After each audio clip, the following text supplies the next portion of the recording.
In Correa, you have a YouTube in which you say that President Correa in Ecuador has shown an unusual intellectual leadership and that explores new development paths balancing economic growth with human rights, democracy, and the need to protect the natural environment. You know that Ecuador has a very tough rules on the media. There's a lot of media constraints. Yes, they do, yeah.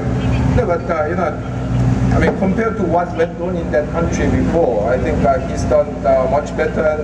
You know, he has that, you know, well, hasn't had a huge success, but you know, he has tried to invest in knowledge-intensive industries. He has tried to give more rights to indigenous people. I think he has done a lot of things right. Yeah. Argentina, Venezuela, and Ecuador are countries that are worth taking a look. Yes, yes.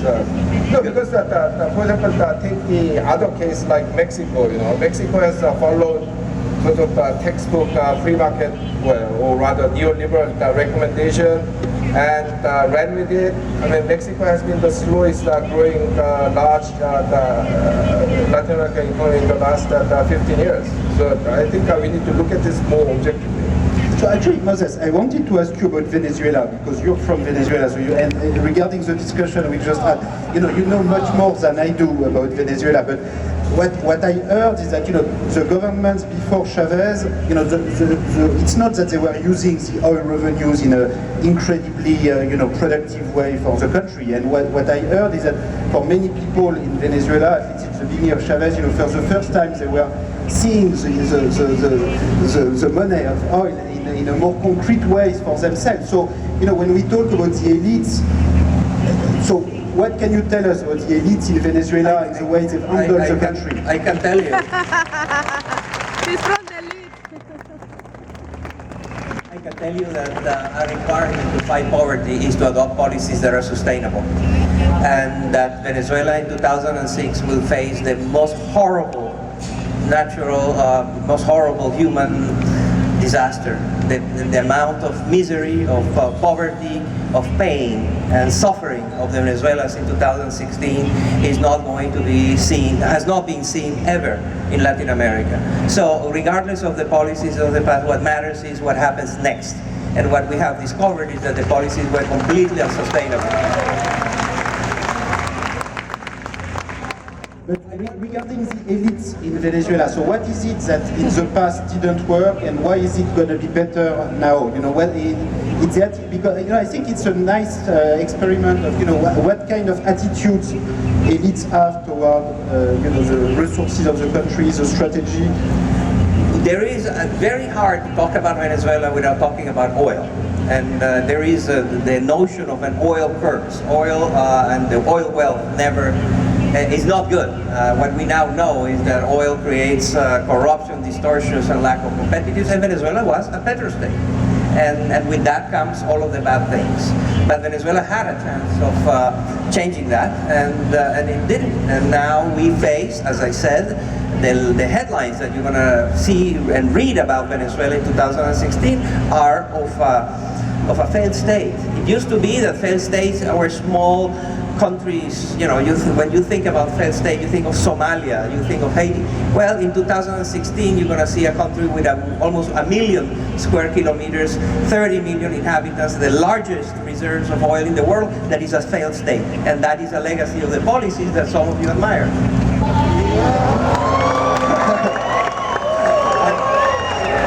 He's from the elite. I thought you were somehow more concerned with what happened with Venezuela. But Venezuela could take us all of the conversation. I want to go back to inequality, and I want to go back to your book. Essentially, tell us, what are I want to ask for you to give us a very concrete view of what are the main causes of inequality. Some people say it's the financial sector, others say it's globalization, others say it's technology, others say it's predatory governments and abusive elites. What are the main sources of inequality?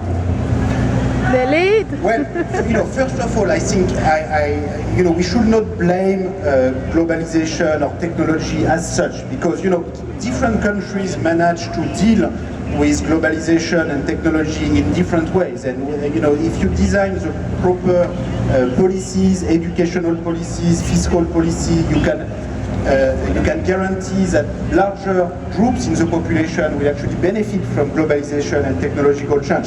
So, for instance, if you look at rising inequality, you have very different evolution in different countries. So, for instance, rising inequality has been much larger in the US than in Sweden or in Germany or in Japan.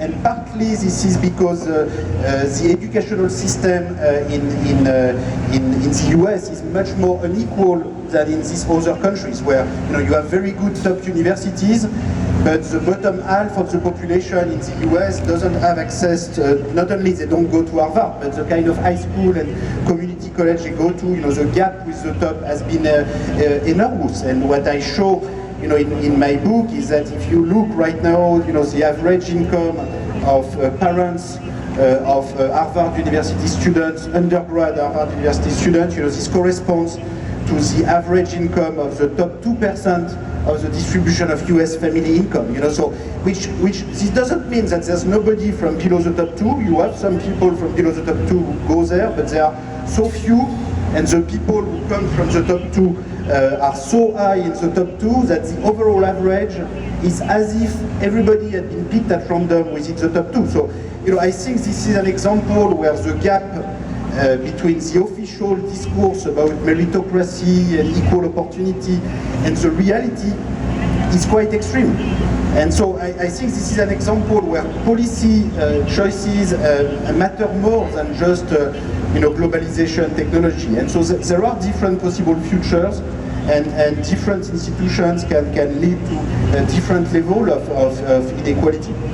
And tell us a little bit about the dilemma between access to education, which is a priority. Make sure that people have access, that young girls and boys have access to schools.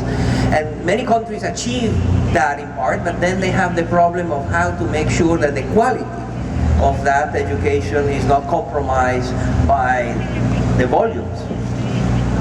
Well, the question, of course, is access to high-quality education, because access to just formal right to education is not enough. So this is the real challenge. Now, in the